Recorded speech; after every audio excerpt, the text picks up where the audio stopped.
Elizabeth Vargas, last words, the emergency dispatch tapes from West Virginia's mining disaster. Why did it take so long for anyone to call for help?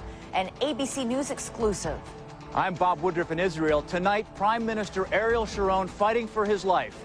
A new era begins. Who will the U.S. rely on now to make peace in the Middle East? We'll also have these stories. The governor fights back. Arnold Schwarzenegger's State of the State. What's in it for Californians? And credit crunch, how to avoid the shock many baby boomers will discover when they retire with mountains of debt. From ABC News, this is World News Tonight with Bob Woodruff and Elizabeth Vargas. Good evening. We begin with the first and last words in West Virginia's coal mining disaster. It is an ABC News exclusive. We have obtained tapes of emergency transmissions made after 13 men were trapped underground by an explosion on Monday morning. What is shocking is that it took an hour and a half for anyone to call for help. It adds another layer of anguish for families tonight, but perhaps there is also a small measure of relief from the notes the miners left behind. ABC's David Curley is outside the mine in Buchanan right now, and he joins us live. David. Good evening, Elizabeth. Tonight, for the first time, we hear emergency workers as they were responding to the tragedy here at the Sago mine. ABC News has obtained tapes of several radio transmissions. The first call to ambulances came just before 8 Monday morning. You get one rolling out here faster. Okay. All right. Okay, now, this is the Sago Mines on the Sago Road, right? Yes, ma'am. Okay. All right, we'll get it rolling as soon as we can. Okay. 13 minutes later, they learned about the trouble ahead. We're being informed that there are several men trapped inside. We're going to need a lot of help. The next night, the emergency workers also heard the mistaken news that the miners were alive. And what am I telling you? Just saying they located 12 and they're bringing them out. And they were all alive? As far as they know, so far. Tonight, the local sheriff tells ABC News he wants to know why the first 911 call wasn't made until an hour and a half after the explosion. And it took 11 hours before rescuers entered the mine. The top federal official on the scene defends the rescue effort. So that gap of 11 hours, part of that was venting as much of the CO out of there as you could. Part of that was, and part of it was the fact that gave us time to get here after we were notified. And today we learned that it wasn't just 5, but 13 miners who escaped the blast. Owen Jones was one of them. Just all of a sudden, this humongous force of air and heat, not a lot of heat, but some, was more than what you could possibly, see. Jones, from a mining family, stayed behind because his brother was one of the miners trapped. Walking out, I told him I was staying because I still had a brother in there. And they begged me to go with him, but I said I will stay here for a while. 44-year-old Jesse Jones, a father of 2 girls, was among the 12 miners who perished. Some of those miners left notes for their families. David Lewis left a letter for his wife, Samantha. She could tell by his handwriting he was scared. His last thoughts? He said he loved her and the family and told them to be strong and courageous. That's what the Jones brothers are trying to do now. The only thing I can say is I loved him very much. I'll miss him. The Jones brothers don't know if their brother Jesse left a note, but Martin Toller, who was the foreman on this job, did leave a note to his family. He said, "Tell all, I'll see them on the other side. It wasn't bad. I just went to sleep. Love, Junior." Elizabeth? That is wrenching. All right, David Curley, thanks so much. There'll be much more of those tapes on a special 1-hour edition of Primetime tonight. A Tragedy in the Mountain begins at 10 p.m. Pacific time right here on ABC.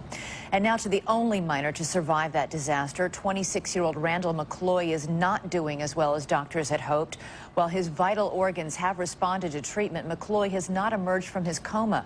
McCloy is now being moved to another hospital in Pennsylvania with one of the best brain injury and trauma centers in the country. Here's ABC's John McKenzie. Randall McCloy this evening is in a fight for his life. His condition remains guarded, remains serious. He's a critically ill patient. McCloy has been on a ventilator to help him breathe, a dialysis machine to filter his blood. But of greatest concern, McCloy is in a coma. I was just hoping that he would be coming off the sedation, that he would be acting like himself, and that didn't happen. McCloy's family, holding vigil at the hospital, has been publicly optimistic. My brother's a fighter. he's strong, you know. He just an incredible guy. But doctors suspect McCloy has suffered brain damage from the lack of oxygen. There are many, many reasons why Randy may not be fully awake. Many other reasons apart from brain injury. But we have got to assume that there is a brain injury. At Allegheny General Hospital, doctors will put McCloy in a hyperbaric chamber similar to this to push more oxygen into his body and up to his brain. But they recognize it's a long shot. Hyperbaric oxygen therapy at a time like this offers a slim potential for improved neurologic outcome. McCloy had been trapped in the mine for almost 2 days. At 26, he was the youngest of the 13 miners, and doctors say that and being physically fit may have helped him survive. He's a healthy male, that he has been in good shape, and that does that make a difference when someone has a serious illness or injury? Absolutely. Enough for him to emerge from a coma? Doctors tonight do not know. John McKenzie, ABC News. And now to the other major story of the day, Israeli Prime Minister Ariel Sharon's struggle to survive. And for that, we turn to my co-anchor, Bob Woodruff, who's live in Jerusalem. Bob? Good evening, Elizabeth. It's just actually a couple hours until daybreak here in Jerusalem. There's an enormous cloud of uncertainty hanging over this holy city and this region tonight. The Israeli Prime Minister, Ariel Sharon, is in critical condition. Yesterday, he suffered a massive stroke, and tonight, he is in intensive care. The reins of power have already passed. The U.S. has an enormous amount at stake, and tonight, people here are already talking about Mr. Sharon's legacy and what will happen next. At Jerusalem's Wailing Wall tonight, Judaism's holiest site, people prayed for their prime minister. Tonight, after 7 hours of surgery, Ariel Sharon is unconscious, breathing on a respirator, and doctors are trying to make sure there is no more bleeding in his brain. We are fighting for the life of the prime minister without any compromise. As that fight goes on, almost everyone here believes the Sharon era is over, and there is no clear successor. We feel like lost again. I feel again lost. You think there's no one else that can take his place? Not in the same way, definitely not. His deputy, Ehud Olmert, now prime minister, has been briefed on Israel's most sensitive secrets, its military plans and the codes for its nuclear weapons. President Bush today prayed for Mr. Sharon, but in the past tense. He's a good man, a strong man, a man who cared deeply about the security of the Israeli people, and a man who had a vision for peace. May God bless him. Ariel Sharon has been one of this region's most powerful and enigmatic figures for decades. He has been called the bulldozer and the butcher. In 1982, as defense minister, he authorized the invasion of southern Lebanon and was later held responsible for the massacre of hundreds of Palestinians in refugee camps there. But as prime minister, he has used his reputation as a hardline, security-conscious hawk to convince Israelis to make concessions to the Palestinians for peace.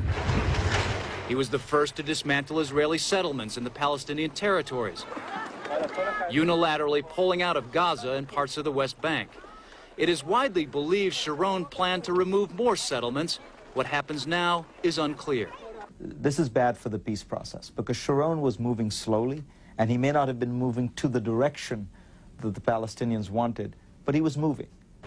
Tonight, the Palestinian Prime Minister Mahmoud Abbas called this a very dangerous situation. If Sharon dies, he said, we will be very worried.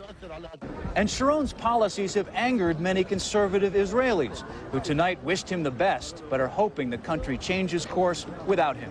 I won't vote for him, obviously, but I will pray for him. We came here today after a week of reporting in Iran, where the new president, Mahmoud Ahmadinejad, has been saying he'd like to wipe Israel off the map. Today, he weighed in on Ariel Sharon, saying he hopes he will die. Elsewhere in the region today, it was one of Iraq's most violent days in months. At least 130 people were killed in a series of roadside attacks and suicide bombings. ABC's Heather Nauert is in Baghdad tonight. Heather? Bob, religious leaders and leaders of the insurgency had agreed to hold their fire during the election. There was hope that that lull might last, but now that lull has been shattered. All of today's attacks were aimed at the pillars of progress and hope in this country. There was sectarian violence. This was Karbala just after 10 a.m. in the morning. A suicide bomber blew himself up among a group of pilgrims outside one of Shiite Islam's holiest shrines. 63 worshippers, including women and children, were killed. 120 were injured. It's one of the worst attacks against Shiites in months. There was violence against Americans. 5 U.S. soldiers were killed in a roadside bombing. It was 9 o'clock in the morning, says this man, when a bomb blew up near an American convoy. And there was violence against police, some of the forces who are supposed to take over from the Americans. Another bomber blew himself up at a police recruiting station, killing between 30 and 60 people who were lining up for a job. The recruits keep coming, no matter how dangerous it is. More than 1,200 Iraqi policemen were killed last year. Iraq's new government is supposed to take office within the next few weeks. Among their greatest challenges, ending sectarian violence and training a new Iraqi security force. It was a rough day on both fronts. Bob? Thanks, Heather. And one other note about Iraq. There was quite a gathering at the White House today. President Bush invited 13 former secretaries of state and defense to talk about Iraq. They are the architects of American foreign policy since the Vietnam era. But the dialogue was limited. The entire affair lasted just 40 minutes. And we were told that former Secretary of State Colin Powell, who has criticized the administration's handling of the war, did not say a word. Now back to New York and Elizabeth Vargas with the rest of the day's news. Elizabeth? All right, Bob, thanks so much. We'll take over from here. Coming up in just a moment, Governor Arnold Schwarzenegger fights for his political life and with his State of the State address tonight, and in debt until death. So many senior citizens facing bills they cannot pay. It's our series, The Credit Crunch.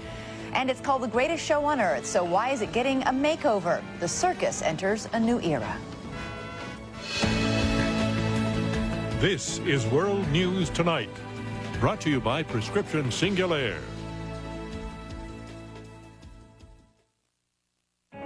I'm one of those people who doesn't like to be held back. I have my fast-acting inhalers. So I thought I was in control of my asthma, but I was using my inhaler a lot. So I learned about something more I could do. More I could do. More I could do. If you use your fast-acting inhaler more than twice a week for symptoms, talk to your doctor, because you may not be in control of your asthma. Singulair helps prevent asthma symptoms before they start and helps provide 24-hour control in a once-a-day tablet. Singulair is not a steroid, and Singulair is also approved to help relieve indoor and outdoor allergy symptoms. Singulair will not replace fast-acting inhalers for sudden symptoms. Continue taking your other asthma medicines as prescribed. If asthma symptoms get worse, contact your doctor at once. Side effects are generally mild and vary by age and may include headache, ear infection, sore throat, and upper respiratory infection. Join the millions of people with asthma who have discovered Singulair. I learned about something more I could do. Ask your doctor about Singulair today.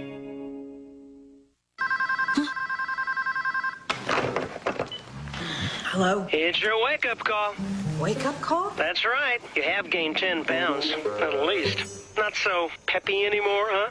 What'll I do? Want to feel like you did 10 pounds ago? Try the Post-Eat 2 Lose 10 plan. Cut your calories, exercise, and replace 2 meals a day with these heart-healthy Post cereals. Hello? Wake-up call. Honey, it's for you. You'll feel like you did 10 pounds ago. Taking more pills than you'd like for your arthritis pain? Here's some good news for you. Only Aleve has the strength to stop arthritis pain all day long with just 2 pills. That would take 8 Tylenol. Aleve. Good news you'll want to share. Running for local office takes all day, so my denture adhesive is Polygrip. It lets me eat and greet 16 hours. The unique ooze control tip gives you less ooze, and you get 16-hour hold. Polygrip gets my vote. Try it. You can get pretty congested when mucus moves into your chest. Welcome to our new home. Very cozy. Make yourself comfortable. Just ignore that. That's why there's Mucinex. It's specially made to break up mucus that causes congestion. Uh-oh. Honeymoon's over! Much better. And only Mucinex lasts up to 12 hours. Next time, I take the place. Yes, dear. Mucinex in, mucus out. Now to Governor Arnold Schwarzenegger's bid for re-election. He gave his third State of the State address in Sacramento earlier tonight. He is fighting to gain political ground by reaching out to opponents as he tries for another term. It has been a rough road since the recall election. ABC's Miguel Marquez joins us now live from Los Angeles. Miguel. Elizabeth, the speech ended about an hour and a half ago, and with the rough road the governor has had, it was the most important one of his political life. Consider it the education of Arnold Schwarzenegger, the actor turned politician who promised a political house cleaning, finds himself facing a very tough re-election. I've thought a lot about last year and the mistakes that I've made and the lessons that I've learned. And what I feel good about is that I led from the heart. Schwarzenegger swept into office after a very unpopular Democratic governor, Gray Davis, was recalled. At the top of his agenda, taking on the state's powerful unions, which beat him back badly. The people who always have the last word sent a clear message. Cut the warfare, cool the rhetoric, find common ground and fix the problems together. His proposals: raise the minimum wage by $1, pump more money into California's schools, allow seniors to buy prescription drugs from overseas, and an issue close to the heart of every Californian: spend more money on highways. This year you have a governor who is embracing a Democratic agenda and basically sounds like a Democrat. After a disastrous special election he called last November, in which all 4 of his propositions lost, Schwarzenegger's popularity has fallen. In May 2004, 64% of Californians approved of the governor. Today, his support has plummeted to just 32%. One political plus for Schwarzenegger as he considers re-election in November. So far, there is no Democrat on the horizon that equals his star quality and his ability to raise money. And right now, he's in the toilet, but looks like he might find a way back. If he finds his way back to the center, it will be hard for a Democrat to mount a really powerful campaign. Now, the nurses union that successfully opposed Schwarzenegger in November says that they heard nothing but the same from the governor tonight, that he's still beholden to the special interests. It looks like the political battle lines for November are already being drawn. Elizabeth? Indeed they do. Miguel Marquez, thanks so much. And when we come back on this West Coast edition of World News Tonight, baby boomers living beyond their means. They could be in for a shock when they retire. It's our series, The Credit Crunch.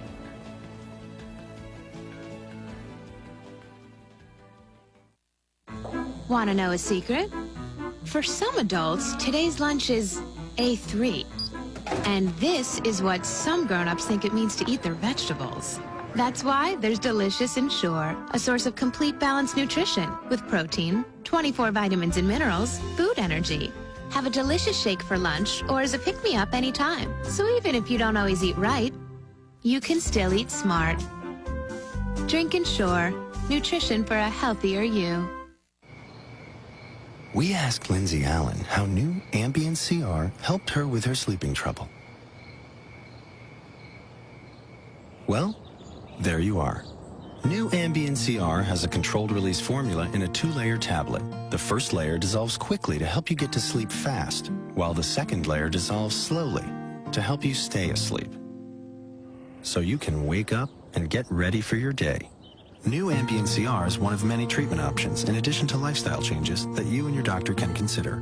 Ambien CR is non-narcotic. Until you know how Ambien CR will affect you, you shouldn't drive or operate machinery. Side effects may include next-day drowsiness, dizziness, and headache. You shouldn't take it with alcohol. All sleep medicines carry some risk of dependency. Do not use sleep medicines for extended periods without first talking to your doctor. Be sure you're able to devote 7 to 8 hours to sleep before you need to be active again. Ask your doctor about the new Ambien. New Ambien CR. Tomorrow will thank you. A sore throat is bad enough. A cough can blast it with painful shock waves. Now there's one lozenge, Cepacol Sore Throat Plus Cough. The only lozenge with pain-numbing anesthetic plus cough suppressant. New Cepacol Sore Throat Plus Cough.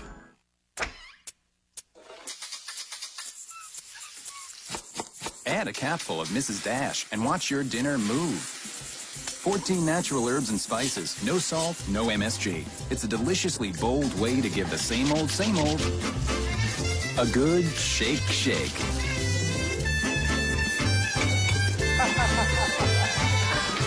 Mrs. Dash. And try the 10-minute marinades from Mrs. Dash. Salt-free, flavorful. If you have a cold and high blood pressure, you should know that decongestants in these medicines can raise your blood pressure. So why take them? Take decongestant-free Coricidin HBP. Powerful relief that won't raise your blood pressure. Now to the financial future of millions of Americans. With the first wave of baby boomers turning 60 this week, we're going to take a moment tonight to look at their financial prospects. Credit cards have made the living easy for many boomers, but as they edge their way toward retirement, they could be in for a rude awakening. ABC's Dean Reynolds has the latest in our series, The Credit Crunch. Alan and Marlene Fox had planned and saved for this retirement together on a beautiful lake. It's quiet out here now. Yeah, it's pretty quiet today. But it's hard to just while away the hours on a fixed income and $20,000 in debt. We thought it was going to be easy living for the rest of our lives till we died. Alan, who is 61 and a former telecommunications manager, has been whipsawed by factors that confront many people entering retirement. Once rock-solid pensions cut or eliminated, or health insurance coverage reduced, or the unexpected. I had not counted on open heart surgery or nothing like that and needing all these drugs every month. Alan's illness keeps him from working, so Marlene had to get a job, and the couple depleted half of their 401k for expenses, and still they fell short. So they did what a lot of people do. They used their credit cards and went into debt. This is not what I wanted to do. Attorney Jerome Lamette advises seniors in financial straits. 6,100 files for 6,100 people. He says most are in trouble because they are too dependent on credit cards, even when they're broke. They cancel their credit card, and then within a month or two after that, they are solicited for a brand new credit card. Right. Credit card companies deny that they solicit those who cannot pay, but they don't seem very picky. Some 5 billion offers are mailed out each year nationwide. Today, for many retirees, it's use the cards or get sick. Use the cards or go hungry. I didn't think that it would be this financially difficult to survive, I guess is the word. These days, Alan Fox is spending more time alone than he'd planned. Marlene works the late shift at Walmart. Dean Reynolds, ABC News, Chicago. We do have helpful advice for you on how to get out of debt in the Broadcast Plus portion of our website. And something fun is there as well, a visit to the big technology conference in Las Vegas, where all the gadgets you'll be using tomorrow are on display today. It's worth checking out anytime at wnt.abcnews.com. And when we come back, the end of an era, why the circus is coming to town without its 3 rings. Me? I'm a problem solver. There's a problem, I solve it. One problem I thought I'd solved? My acid reflux disease. I thought it was just bad heartburn. But when I went back to my doctor, he told me over time stomach acid had damaged the lining of my esophagus. He prescribed Nexium. Said I needed more than heartburn relief. My esophagus needed repair. Nexium healed the erosions in my esophagus. And one prescription Nexium pill a day keeps me healed and relieves my heartburn. So I don't just feel better, I am better. My doctor did say other serious stomach conditions may still exist, and headache, diarrhea, and abdominal pain could be side effects of Nexium. Talk to your doctor about Nexium and find out if a free trial is right for you. Even the best problem solvers need a little help sometimes. Nexium, the healing purple pill.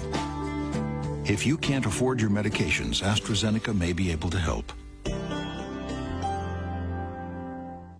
Ask me. Ask me. If I don't bring it up, you bring it up. Let's not wait until you've lost any more bone. Let's not wait till you break a bone. You're a busy woman. Osteoporosis is serious business because it can get worse. But bone loss can be reversed. Fosamax Plus D treats postmenopausal osteoporosis. It actually helps reverse bone loss. It helps prevent hip and spine fractures. Plus, it's got vitamin D. You shouldn't use Fosamax Plus D if you have certain disorders of the esophagus. You have to be able to stand or sit upright for 30 minutes. If you have severe kidney disease or low blood calcium, you shouldn't take Fosamax Plus D. It's not for vitamin D deficiency. Tell me about your stomach and digestive problems and your medications. Vitamins and supplements, too. Stop taking Fosamax Plus Plus D and call me right away if you get heartburn or it gets worse, or swallowing becomes difficult or painful, or if you have chest pain. These could be signs of serious upper digestive problems. So call me. Make an appointment. Give me a call, we'll talk about it. Ask me. Ask me about Fosamax Plus D. Bone loss can be reversed. Ask me. Hello? It's your wake-up call. Wake-up call? That's right. You have gained 10 pounds, at least. Not so peppy anymore, huh? What'll I do? Want to feel like you did 10 pounds ago? Try the Post-Eat 2 Lose 10 plan. Cut your calories, exercise, and replace 2 meals a day with these heart-healthy Post cereals.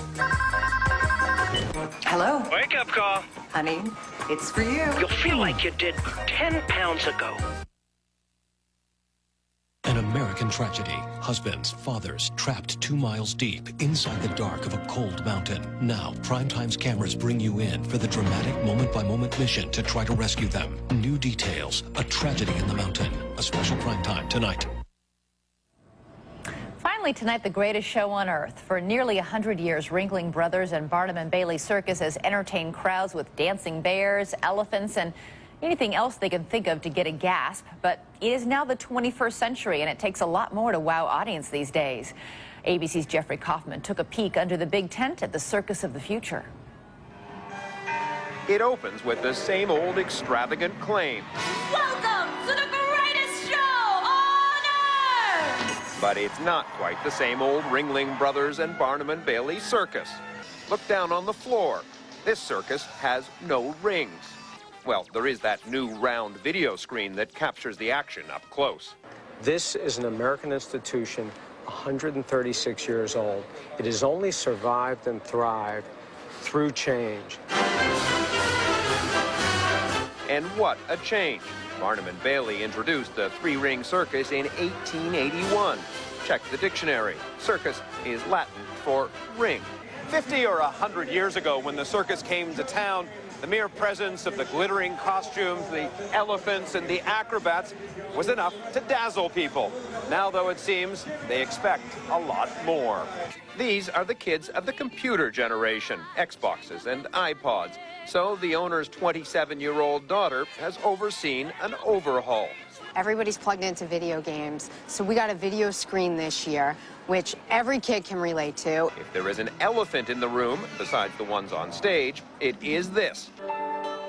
Cirque du Soleil, Ringling's upstart rival. A circus without animals, but with a story. And so... Here we go! Barnum and Bailey's circus now tells a story. If you could be anything in the circus, what would you be? The young are enthralled. The veterans, not so sure. It wasn't the same. It's okay. It was like a big stage show more than the circus that I remember. Fortunately, they have not cut the clowns. Jeffrey Kaufman, ABC News, Tampa. And tonight was a first for us, the first live West Coast edition of World News Tonight. I'm Elizabeth Vargas. For Bob Woodruff and all of us at ABC News, good night.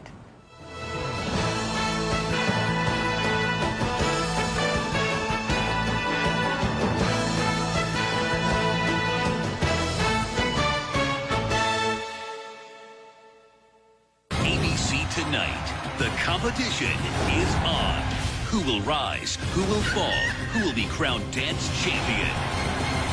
Dancing with the Stars live season premiere tonight 8/7 Central only on ABC. Look 10 pounds thinner instantly. Presto, change-o. Clothes that make you look skinny. Next Oprah. Tomorrow at 3 here on ABC 7. T-Mobile announces our most whenever minutes ever. Is 1,500 enough for the biggest talkers? Let's find out. He didn't break up with me. I broke up with No, you're not conceited. You were just honest. I think maybe our cheerleading squad should boycott tuna for a while. I was going to be the only one with the white swimsuit, and then she had it too. Can I, like, get a new battery? What? You got your head stuck in the sunroof? That's so not good. And I love chewing gum. Like, whatever. And I was like, whatever. And Introducing our most whenever minutes ever. 1,500 minutes, just $39.99. T-Mobile, go ahead. Talk it up. A third of California's kids are dropping out of high school. But the problem starts a lot earlier than high school. Too many kids start kindergarten unprepared. They fall behind and they stay behind. And it's only a matter of time before they get discouraged and drop out. But we know the kids who start in preschool are better prepared for kindergarten and more likely to do well in school. Bottom line is, when more kids go to preschool, more kids graduate. And that's good for them and good for us.